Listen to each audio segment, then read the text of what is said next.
ठीक है, और आयोनाइजेशन कहाँ थे हम, ओपन बोर्ड में थे, हाँ। सो आयोनाइजेशन एनर्जी जो है, ठीक है, मैंने आपको अल्कली मेटल्स की भी बताई थी, यानी कि ग्रुप 1 एलिमेंट्स की भी बताई थी। थोड़ी सी डिस्टरबेंस मुझे लगता है आपको आ रही होगी, है ना, आ रही है पीछे से डिस्टरबेंस? Yes ma'am. बहुत ज्यादा आ रही है? नो मैम, पहले थोड़ी थोड़ी नो थी, अब मैम, बंद। अच्छा ठीक है।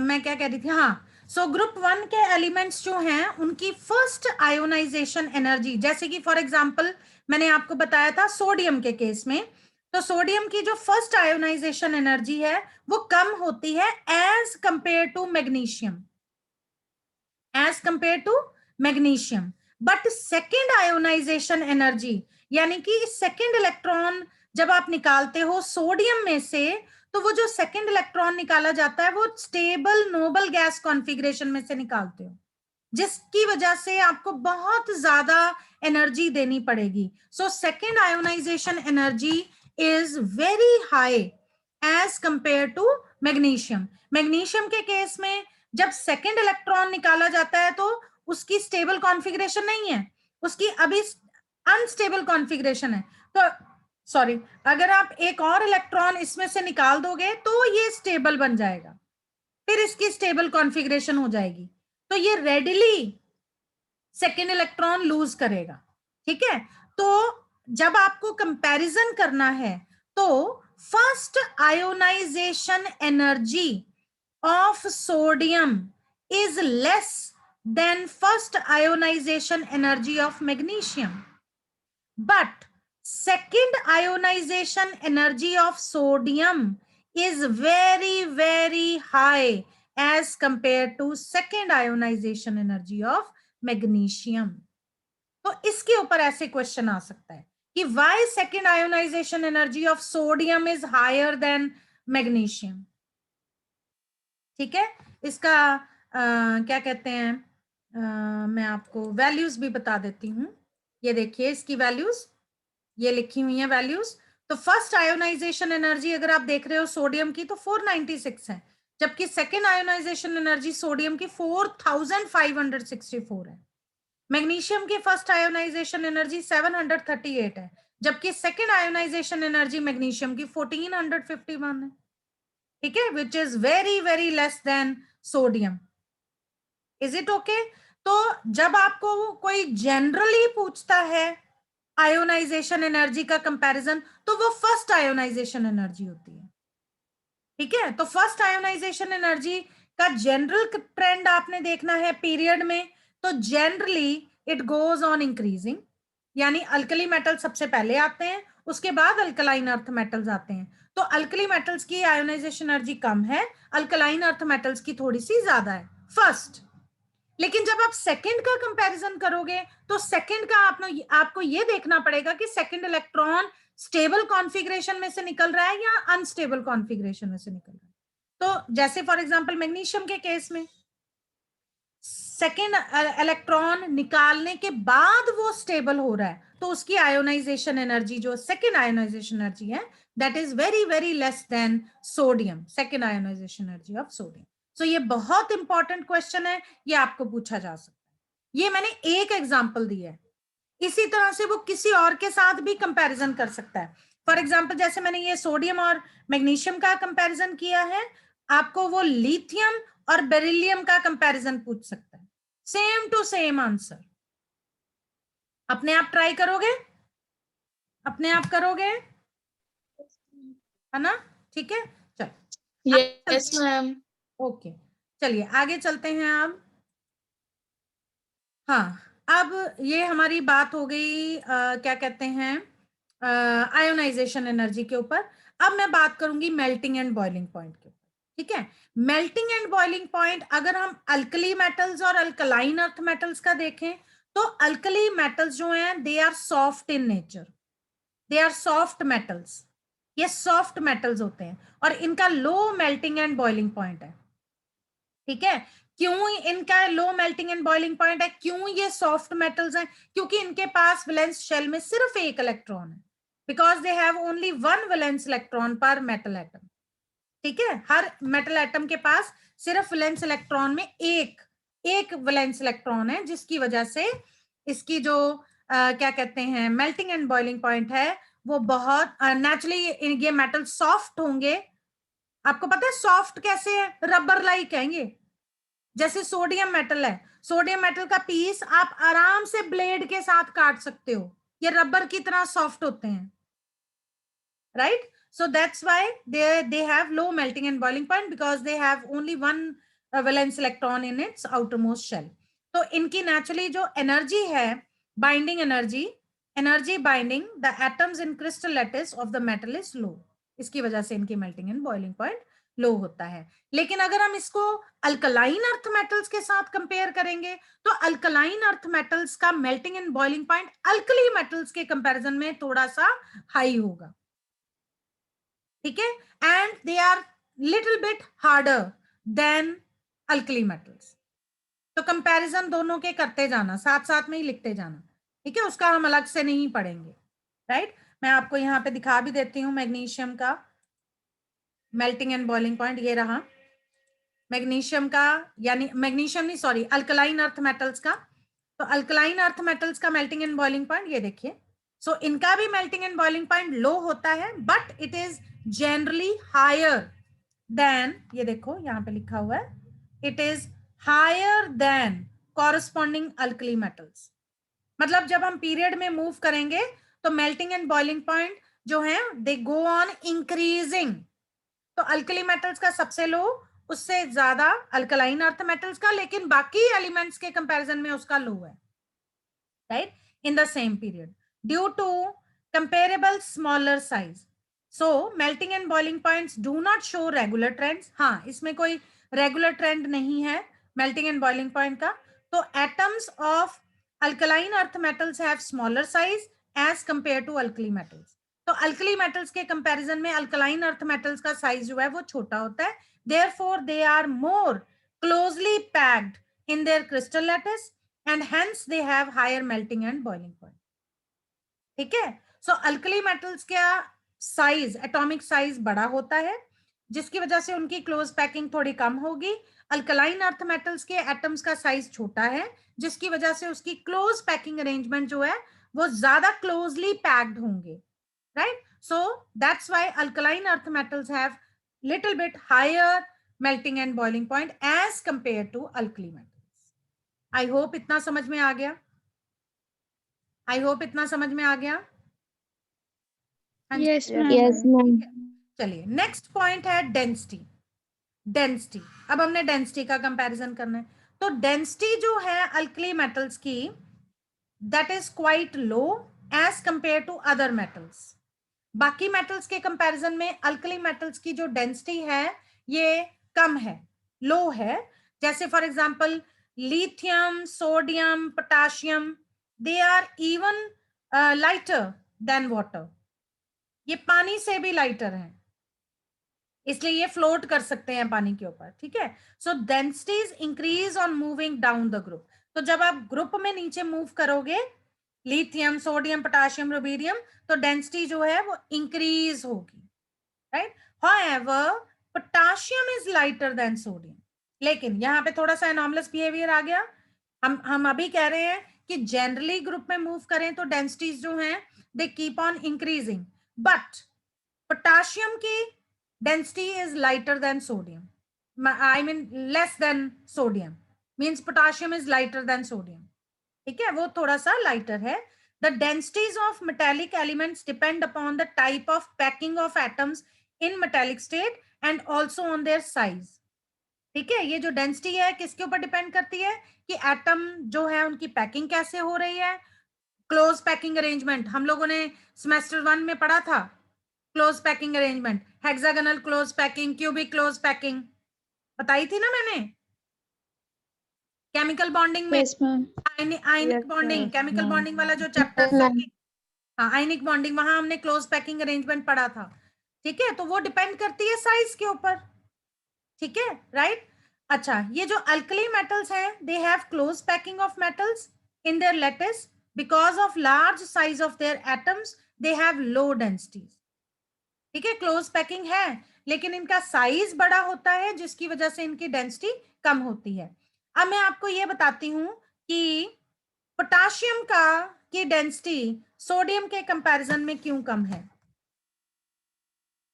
वाई डेंसिटी ऑफ, ये भी क्वेश्चन बनता है, लिख लो अपनी कॉपी के ऊपर, इंपॉर्टेंट क्वेश्चन, रीजनिंग वाले क्वेश्चंस बेटा साथ साथ में लिखते जाना please.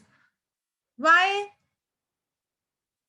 Density of potassium is less than sodium, जबकि होनी चाहिए थी पोटाशियम की ज्यादा सोडियम की कम, क्योंकि हम कह रहे हैं जब when we move down in a group density of elements goes on increasing, ठीक है, लेकिन पोटाशियम की कम होती है। उसका रीजन मैं आपको बताती हूँ।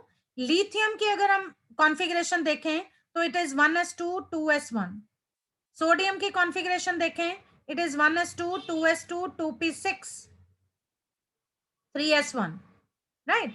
अब पोटाशियम की अगर हम देखें it is 1s2 2s2 2p6 3s2 3p6 then 4s1। Lithium के केस में inner shell fully complete, sodium के केस में इनर शेल्स कंप्लीटली फिल्ड, देखो second shell completely filled, first shell completely filled. Potassium के केस में first shell is completely filled, second shell is completely filled, लेकिन third shell is not completely filled, क्योंकि third shell में 3s 3p और उसके बाद 3d आता है। सो ये जो 3d ऑर्बिटल हैं ये ऑर्बिटल्स प्रेजेंट हैं, बट इसमें इलेक्ट्रॉन्स नहीं हैं, ये खाली हैं, ठीक है। सो 3s में 2 इलेक्ट्रॉन्स फिल्ड है, 3p में 6 इलेक्ट्रॉन्स फिल्ड है, 3d में 5 ऑर्बिटल्स जो हैं 3d, बेटा अगर हम इसकी मैं आपको ऑर्बिटल्स बना के बताऊं तो इट इज लाइक दिस, ठीक है। ये 3s है जिसमें 2 इलेक्ट्रॉन है, 3p में 6 इलेक्ट्रॉन है और 3d के 5 ऑर्बिटल्स खाली हैं, और उसके बाद फिर आया 4s जिसमें 1 इलेक्ट्रॉन है, तो ये ऑर्बिटल्स खाली हैं, राइट। सो खाली होने की वजह से नेचुरली इसका क्या होगा, खाली है तो स्पेस तो ऑक्यूपाई हो रही है ना, राइट। तो वॉल्यूम ज्यादा है, डेंसिटी क्या होती है, डेंसिटी होती है मास ओवर वॉल्यूम, तो अगर वॉल्यूम ज्यादा है तो डेंसिटी नेचुरली कम होगी। इज इट ओके, इतना समझ में आया? Yes ma'am, yes ma'am. Lithium sodium के केस में कोई प्रॉब्लम नहीं, क्योंकि उसके जितने ऑर्बिटल्स हैं वो सारे फिल्ड हैं, इनर वाले, इनर ऑर्बिटल सारे फिल्ड हैं, उसमें कोई एम्प्टी ऑर्बिटल्स नहीं है, ठीक है। लेकिन पोटाशियम के केस में ये जो डी ऑर्बिटल्स हैं ये एम्प्टी हैं, खाली हैं, राइट। तो वो स्पेस ऑक्यूपाई कर रहे हैं जिसकी वजह से वॉल्यूम जो है वो ज्यादा है, तो मास का इतना इफेक्ट नहीं होगा जितना वॉल्यूम का होगा। So density and volume are inversely proportional, तो वॉल्यूम ज्यादा है तो नेचुरली उसकी डेंसिटी कम होगी as compare to sodium. Is it okay? I hope इतना समझ में आया आपको। Yes ma'am, yes ma'am. So, as we move down the group from lithium to cesium, there is increase in atomic size as well as atomic mass, but the increase in atomic mass is more than compensates the increase in atomic size. So, ये जो atomic mass है वो ज्यादा compensate कर रहा है as compared to increase in atomic size. As a result, the densities of alkali metals gradually increase from lithium to cesium.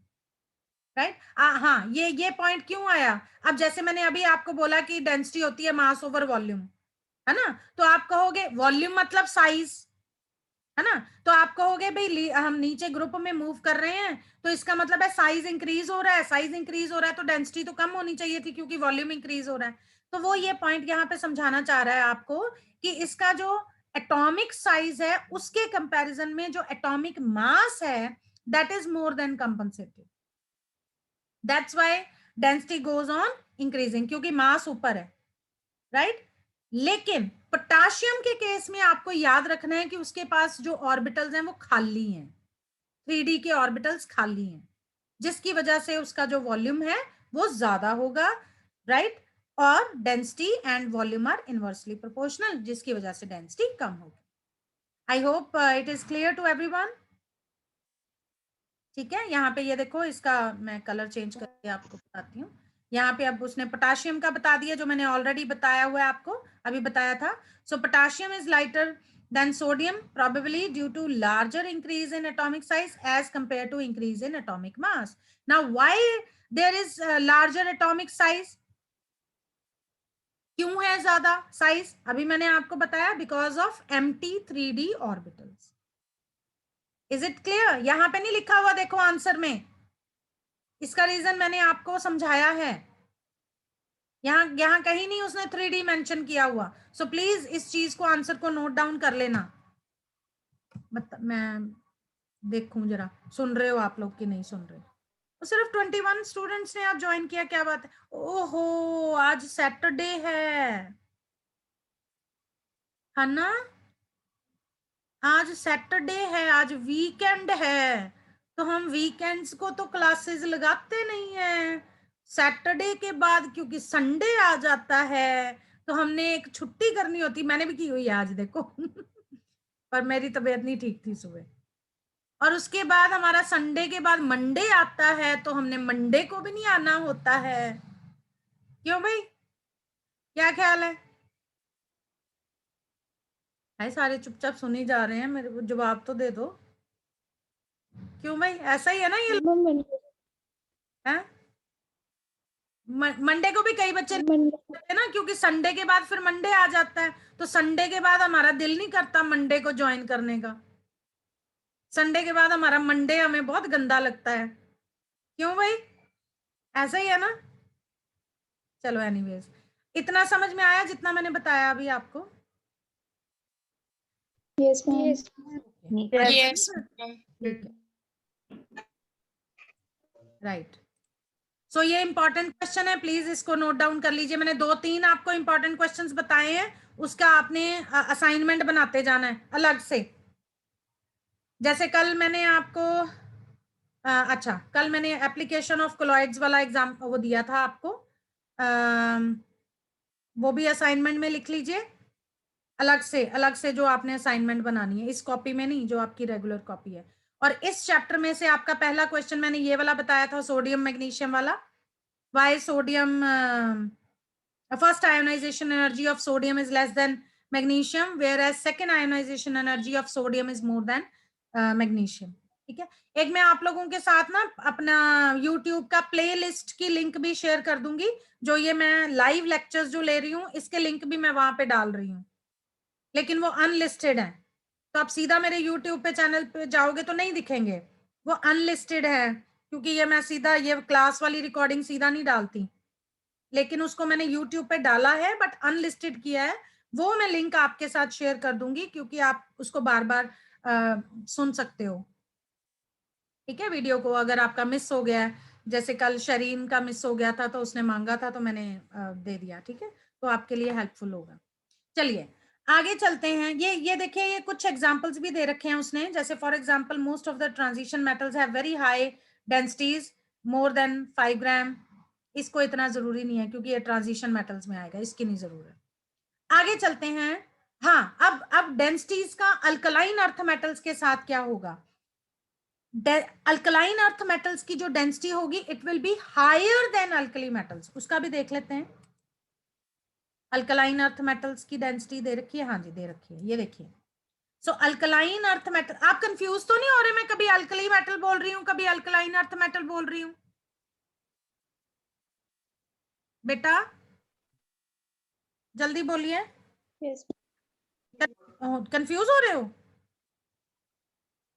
Confusion? No, ma'am. हाँ, एक बार मैं आपको अल्कली मेटल्स का समझा रही हूँ, और साथ ही मैं आपको अल्कलाइन अर्थ मेटल्स का समझा रही हूँ, ताकि आप एक कंपैरेटिव फॉर्म में दोनों को पढ़ सको. ठीक है, नहीं तो हमारा टाइम वेस्ट होगा. पहले हम अल्कली मेटल्स पढ़ेंगे, फिर हम अल्कलाइन अर्थ मेटल्स बनेंगे. प्रॉपर्टीज वही हैं, राइट? तो कंपैरिजन हो जाएगा, राइट? सो ये देखिए, density, alkaline earth metals have low densities but relatively more dense than alkali metals. Alkali यहां पे छुप गया. More than alkali metals. तो फिर वही बात कि जब हम पीरियड में मूव करेंगे, तो डेंसिटीज जो हैं, दे गो ऑन इंक्रीजिंग. ठीक है, right? But are relatively more dense than alkali metals. So alkali metals के कंपैरिजन में ज्यादा डेंस होंगे. So this is because their atomic size are smaller, क्योंकि उनका एटॉमिक साइज अल्कली मेटल के कंपैरिजन में छोटा है, तो उसकी ज्यादा क्लोज पैकिंग होगी. ठीक है. And decreases on moving down the group up to calcium. अब इसमें देखो थोड़ा सा झोल है. अल्कली मेटल्स के केस में मैंने आपको बोला कि जब हम ग्रुप में मूव करते हैं तो अल्कली मेटल्स की डेंसिटी गोज ऑन इंक्रीजिंग, लेकिन अल्कलाइन अर्थ मेटल्स के ग्रुप में it goes on decreasing up to calcium, up to calcium, but it then increases considerably to radium. ठीक है. कैल्शियम तक उसकी डिक्रीज हो रही है, राइट, लेकिन उसके बाद इंक्रीज हो रही है अप टू रेडियम. तो इसका रीजन नहीं दिया गया, आप इसको एज सच ही याद कर सकते हैं. सो उसमें मेरे को लगता है कि उसमें ये रीजन हो सकता है कि उसमें 4f ऑर्बिटल्स की भी फिलिंग शुरू हो जाती है कैल्शियम के बाद. सो मे बी ऑर्बिटल्स जो 4f वाले ऑर्बिटल्स हैं वो भी बीच में आ जाते हैं, एम्प्टी ऑर्बिटल्स, जिसकी वजह से उसका वॉल्यूम बढ़ सकता है. Is it okay? लग गया पता इतना? ठीक है. Yes ma'am. चलिए आगे चलते हैं. नेक्स्ट पॉइंट, इलेक्ट्रो पॉजिटिव और मेटालिक करेक्टर. कोई मुझे बताएगा इलेक्ट्रो पॉजिटिव या मेटालिक करेक्टर क्या होता है? क्या मतलब है इसका, इलेक्ट्रो पॉजिटिव या मेटालिक करेक्टर? एक होता है इलेक्ट्रोनेगेटिव, एक होता है इलेक्ट्रो पॉजिटिव. इलेक्ट्रो पॉजिटिव क्या होता है? मैम इलेक्ट्रॉन लूज करने की कैपेसिटी. हाँ, इलेक्ट्रॉन कर दे और पॉजिटिव. बिल्कुल बिल्कुल बिल्कुल ठीक है. मेटल्स की टेंडेंसी टू लूज इलेक्ट्रॉन्स. ठीक है. The property of metals to lose electron, that is called electropositive, electropositivity, and the elements are known as, the metals are known as electropositive metals. ठीक है. उनको हम इलेक्ट्रोपॉजिटिव, यानी कि naturally इस category में कौन से आएंगे? ऐसे एलिमेंट्स जिनके वैलेंस शेल में 1, 2 या 3 इलेक्ट्रॉन्स होते हैं. So they have a tendency to lose electron. ठीक है. अब नेचुरली जिसके पास वैलेंस शेल में एक ही इलेक्ट्रॉन है, राइट, और वो एक इलेक्ट्रॉन अगर लूज कर दे तो वो स्टेबल हो जाएगा, तो वो रेडिली लूज करेगा, फटाफट लूज करेगा कि एक इलेक्ट्रॉन चला जाए और उसका नोबल गैस कॉन्फ़िगरेशन आ जाए. ठीक है, राइट. एज कंपेयर टू जिसके पास 2 इलेक्ट्रॉन है, एज कंपेयर टू जिसके पास 3 इलेक्ट्रॉन्स है. तो नेचुरली आप देख रहे हो कि जैसे जैसे 1 से 2, 2 से 3 ऐसे इलेक्ट्रॉन्स इधर की तरफ जा रहे हैं पीरियड की तरफ, तो electropositive character goes on decreasing, right. So जितने भी अल्कली मेटल्स हैं, दे आर स्ट्रांगली इलेक्ट्रोपॉजिटिव और metallic in character because they have only 1 electron in its valence shell, so they readily lose this electron. So metal M का मतलब है कोई भी alkali metal, तो ये एक इलेक्ट्रॉन लूज कर देगा और इसके ऊपर आ जाएगा पॉजिटिव चार्ज. जब भी कोई एटम इलेक्ट्रॉन लूज करता है तो उसके ऊपर पॉजिटिव चार्ज आ जाता है. जितने इलेक्ट्रॉन लूज करेगा उतना पॉजिटिव चार्ज आ जाएगा. ठीक है. तो अगर एक इलेक्ट्रॉन लूज कर रहा है तो उसके ऊपर एक पॉजिटिव चार्ज आ जाएगा. So the electropositive character of an element is expressed in terms of tendency of its atom to lose electrons. उसकी कितनी टेंडेंसी है इलेक्ट्रॉन को लूज करने के लिए, राइट. और इलेक्ट्रॉन को लूज करने की टेंडेंसी किसके ऊपर डिपेंड करेगी? आयोनाइजेशन एनर्जी के ऊपर. तो जिसकी आयोनाइजेशन एनर्जी कम है वो रेडिली इलेक्ट्रॉन लूज करेगा. ठीक है. तो हमने ये भी देखा कि आयोनाइजेशन एनर्जी, जो जब आप पीरियड में मूव करते हो from left to right, ionisation energy increases. इसका मतलब है अल्कली मेटल्स की आयोनाइजेशन एनर्जी, अल्कली मेटल्स की जो आयोनाइजेशन एनर्जी है इज वेरी लो अपने अपने पीरियड में, right. That means alkali metals are most electropositive elements या metals which have a greater tendency to lose electron. Why? Because they have low ionization energy. So all alkali metals have low ionization energy. Their atoms readily lose their valence electron. Readily electron, valence electron एक ही electron है और readily उसको loose करेगा ताकि उसके nearest noble gas configuration बन सके. So therefore these elements are said to have strong electropositive और metallic character, right? और अगर हम ग्रुप में मूव करेंगे from top to bottom, right, यही जो मेटालिक करेक्टर है, इलेक्ट्रोपॉजिटिव करेक्टर है, क्योंकि आयोनाइजेशन एनर्जी जो है वो डिक्रीज होती है डाउन द फैमिली, फैमिली मतलब group, from top to bottom, the electron releasing tendency और electropositive character increases down the family, तो नीचे की तरफ इंक्रीज होनी शुरू हो जाएगी, राइट?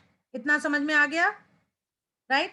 अब अगर हम Yes. कंपैरिजन करें विद अल्कलाइन अर्थ मेटल्स, तो अल्कलाइन अर्थ मेटल्स जो हैं they will be less electropositive as compare to alkali metals, क्योंकि उनको 2 इलेक्ट्रॉन्स लूज करने हैं, क्योंकि उसकी आयोनाइजेशन एनर्जी अल्कली मेटल्स के कंपैरिजन में थोड़ी सी हाई है, राइट? सो उनका electropositive character will be less as compare to alkali metals. I hope आप लोग एक टेबुलर फॉर्म में लिख रहे हो लाइन लगा के। हाँ जी, टाइम हो जाएगा तो मुझे Yes, ma'am. आज घड़ी नहीं लगा रखी है, ठीक है? अगर आपकी अभी है 7 मिनट्स। हाँ जी बताइए बेटा, इसको कंपैरेटिव फॉर्म में लिखना आपको बहुत आसान हो जाएगा, मेरे को समझाना, क्योंकि मैं एक एक प्रॉपर्टी समझा रही हूँ, दोनों में वही रीजन होगा, दोनों में वही पॉसिबिलिटी होगी, फिर हमने दोनों का कंपैरिजन करना है कि alkaline earth metal alkali metal के कंपैरिजन में, ठीक है, कितना हायर होगा या लोअर होगा। Is it okay? Is it okay? यहाँ पे मैं आपको Yes, ma'am. बता देती हूँ,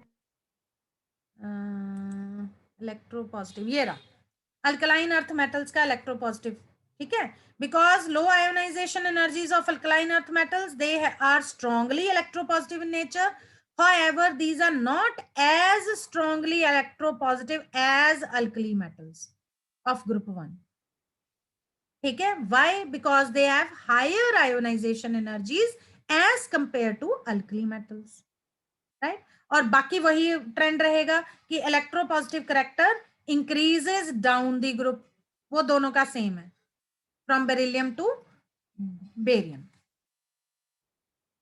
आई hope it is clear now, ठीक है?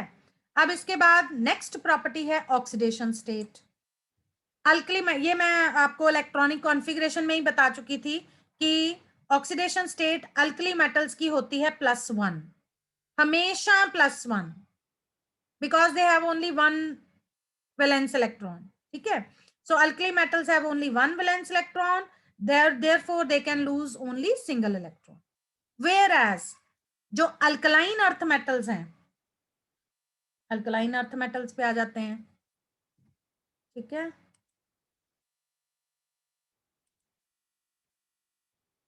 अच्छा, उसकी ऑक्सीडेशन स्टेट नहीं बताई हुई, पर हम लोग कंपेयर कर सकते हैं। सो उनकी अल्कलाइन अर्थ मेटल की जो ऑक्सीडेशन स्टेट है, यहां लिख लेते हैं हम, अल्कली मेटल्स की +1, अल्कलाइन अर्थ मेटल्स की +2। कौन बताएगा कि why alkaline earth metals have +2 oxidation state? कौन बताएगा, जल्दी से बताओ, क्विक आंसर। मैम क्योंकि उनके वैलेंस शेल में 2 इलेक्ट्रॉन्स होते हैं और वो लूज कर देते हैं हाँ, इजीली। क्योंकि इसके पास 2 वैलेंस इलेक्ट्रॉन्स हैं और ये 2 वैलेंस इलेक्ट्रॉन्स अपने लूज करेगा तो स्टेबल होगा, तो इसकी configuration nearest noble gas configuration होगी, राइट? सो इसकी ऑक्सीडेशन स्टेट +2 है, तो फिर से कंपैरिजन हो गया, alkali metals +1, alkaline earth metals +2, alkali metals के पास 1 वैलेंस इलेक्ट्रॉन है, अल्कलाइन अर्थ मेटल्स के पास 2 वैलेंस इलेक्ट्रॉन्स हैं। ऑलराइट, आगे चलते हैं नेक्स्ट प्रॉपर्टी पे। आई होप इतना बड़ा दिख रहा है सबको, यस मैम। है ना? Yes ma'am. राइट, और ये जो वैलेंसी या ऑक्सीडेशन स्टेट होती है ये ग्रुप में सेम रहती है। So all alkali metals lithium से लेके lithium, sodium, potassium, rubidium, caesium, सबकी ऑक्सीडेशन स्टेट +1 +1 +1 +1, क्योंकि सबकी last outermost shell configuration is same, that is ns1, 2s1, 3s1, 4s1, 5s1, 6s1, ठीक है। और सिमिलरली जो ग्रुप 2 है, अल्कलाइन अर्थ मेटल है, barium beryllium, magnesium, calcium, strontium, barium and radium, naturally radium भी है, ठीक है, Ra, और ये है फ्रेंशियम, लेकिन फ्रेंशियम रेडियो एक्टिव होता है, मैं बार बार बता रही हूँ। रेडियम भी जो है Ra, ठीक है, ये भी रेडियो एक्टिव है। तो इनकी ऑक्सीडेशन स्टेट सबकी +2 रहेगी, ये चेंज नहीं होगी, it will remain the same down the group, ठीक है। चलिए next, very very important property is characteristic flame colouration, कि ये जो alkali and alkaline earth metals हैं दोनों, ये फ्लेम में कलर देते हैं, इनकी करेक्टरिस्टिक कलरेशन होती है फ्लेम में, ठीक है। सो जितने भी अल्कली मेटल्स हैं, ये भी हम कंपैरिजन कर लेते हैं अभी अल्कली और अल्कलाइन अर्थ मेटल्स का। All alkali metals and their salts impart characteristic flame coloration, जितने भी अल्कली मेटल्स और उनके सॉल्ट्स हैं वो फ्लेम कलरेशन देते हैं। क्यों देते हैं, वाई, ये भी एक क्वेश्चन है। वाई अल्कली मेटल्स इम्पार्ट, लिख लो क्वेश्चन असाइनमेंट के लिए, why alkali metals impart flame coloration, flame में कलर क्यों देते हैं, because they have very low ionisation energies, क्योंकि उनकी आयोनाइजेशन एनर्जी बहुत कम है। तो जब आप उसके सॉल्ट को हीट करोगे फ्लेम में, हम लोगों ने मिक्सचर एनालिसिस किया है पिछले सेमेस्टर में, और हमने फ्लेम कलर टेस्ट भी किए थे, ठीक है। तो उसका हम सॉल्ट का कंसंट्रेटेड HCl में पेस्ट बना के उसको बंसन बर्नर में हीट करते थे प्लेटिनम वायर के ऊपर, और वो कोई ना कोई कलर देता है, ठीक है। तो वो क्यों कलर देता है, क्योंकि उसकी आयोनाइजेशन एनर्जी बहुत कम है, तो थोड़ी सी उसको एनर्जी मिलती है फ्लेम की हीट से, और वो इलेक्ट्रॉन लूज कर देता है, लास्ट शेल का इलेक्ट्रॉन उसका लूज हो जाता है, ठीक है। सो वो जो इलेक्ट्रॉन है from lower level to higher level jump करता है, राइट, एक्साइटेड स्टेट में जाता है। Excited state is unstable, so it falls back to the original position या ओरिजिनल एनर्जी लेवल्स और ground state levels by emitting some amount of energy in the form of radiation, और वो radiation अगर visible region में fall करती है तो हमें कोई ना कोई कलर दिखाई देता है, ठीक है। So the energy from the flame of Bunsen burner is sufficient to excite the electrons of alkali metals to higher energy levels. Higher excited state is unstable, therefore these excited electrons come back to their original energy levels and they emit extra energy in the form of radiation which falls in the visible region of electromagnetic spectrum and thus appear colored. इसलिए हमें वो colored नजर आते हैं, ठीक है, right. सो जैसे for example lithium जो है वो फ्लेम में हमें क्रिम्सन रेड कलर देता है, sodium gives golden yellow, potassium gives pale violet या lilac, rubidium gives red violet, caesium gives bluish colour, right, ठीक है। तो ये डिफरेंट कलर क्यों दे रहा है, क्योंकि डिफरेंट जो सॉल्ट्स हैं they absorb different amount of energy, वो different amount of energy absorb करेंगे, डिफरेंट हायर स्टेट्स में जाएंगे, जब वो फॉल बैक करेंगे तो different amount of energy emit करेंगे in the form of radiation. तो वो रेडिएशन जिस विजिबल रीजन में फॉल करेगी उसका हमें कॉम्प्लीमेंट्री कलर जो है वो नजर आता है। Is that okay, right.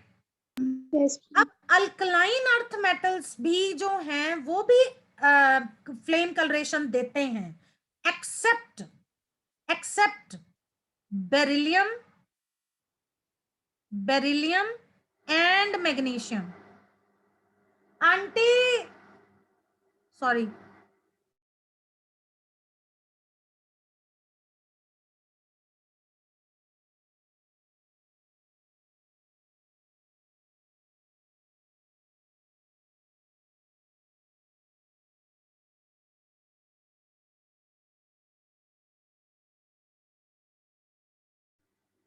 Sorry, वो मोटर चला रही है उसकी आवाज आ रही है, वो आंटी को कह रही थी बंद करो।